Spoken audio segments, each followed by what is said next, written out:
Yeah man, guys, good afternoon. Good afternoon.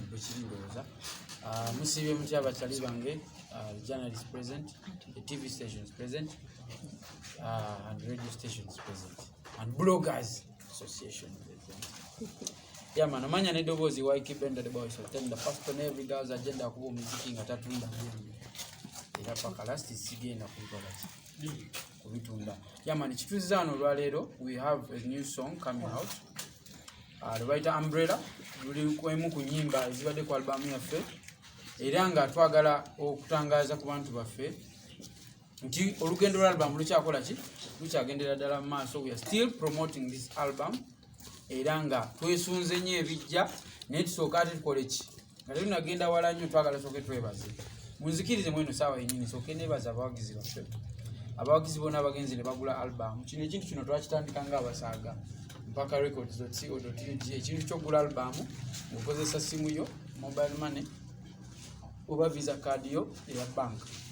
So ngetukigezesa twakiwayamu nga tiimu nekisusse nekituuka ate nga kikoloze eki kikoze bulungi abawagizi bakiwagidde ng'ate gwe mulundi ogusoosa okikola mu Uganda muno. So nebazanya abawagizi bange bonna Waiki Empire yonna gye muli maani mbaagala nnyo era mbebaliza ddala. Naye ate ekyenjawulo njagala okwebaza bakyali bange ab'enjawulo abagezezaako okulaba nga basapootinga albamu yange. Ng'omu agamba naye Waiki nze wannyimbidde luno oluyimba era lwankubidde Cash Madam ye yaŋŋamba Blood wankubidde Umbrella ne Uncle Austin era n'aŋŋamba nze ngenda kukuwagira muno oluyimba era n'alusponsoringa kyova tulufumiza leero era nga njagala mubiginga up.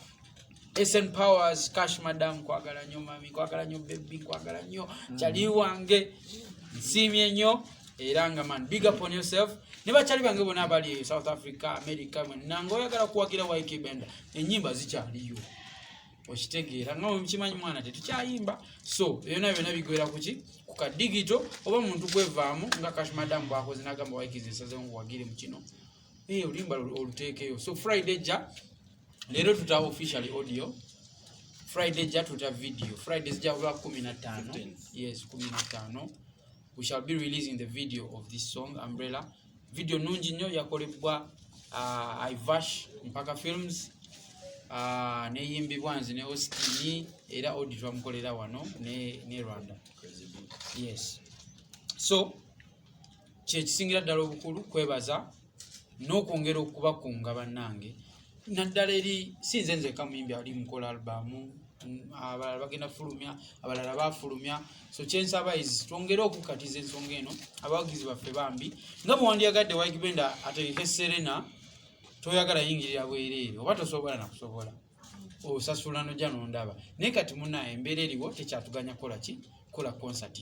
So kyetuteesa is love eyo gyondaga nga ngenda concert gireete wali ku website ogenda ogule okitegeera kubanga bambi kyateeka kintu kya sente nyingi nnyo kikolera tekirina kitabo tebina balansinga. So yaman njagala just begayira mwongere ne bakyali bange bali eyo nange oyagala just kuwagira Waiki Benda gwosobola okunkoonako saawa yonna nze mbawo ku gaadi nogamba nze nkubeeramu mu kino oba mu luno oluyimba osupporting emaani bintu bya kweyiya maani. So mbebaza naye ng'ate era nnyongerera ddala nnyo ddala obakunga kirabo album ekyalina okugulibwa website eri mpaka records.co.ug. bw'ogituukako waliwo akantu oba mu Luganda bakiyita batya ka pop-up akafubutukayo nga wakakeggula bweti bakugamba buy now. Bw'okaklikingako bwoti gwe nga album ogikola ki ogenda ku platform bakiyita Flutterwave awo ng'oteekamu amannya go email yo n'enamba y'essimu bw'oba oli wa mobile money.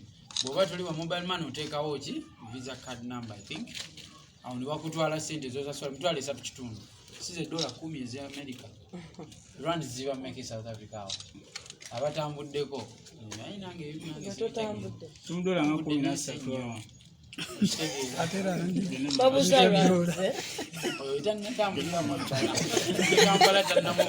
so ekisingira ddala obukulu just kusente butono naye ate bukola difference y'amaanyi nnyo bwe tuba twekumimu muri waffe. So nkyabakunga bakyali bange yonna oba oli Masaka oba oli Kampala oba oli South Africa oba oli wa mbeeramu mwana wagire ate jjukira naye oba oli mu nsi za bweru visa card yo giteekamu omwo era ne bajjako sokka $10 bwe ziba pound zibanga 8 euro sizimanyi naye mbiri awo ebityo yaman mbagala nnyo era nga mani kyekirungi naye mbadde njagala bange nga leero nagenda wala olimba lukonemukko okitegeera so leeta sipiika yaggwanga yemuyenga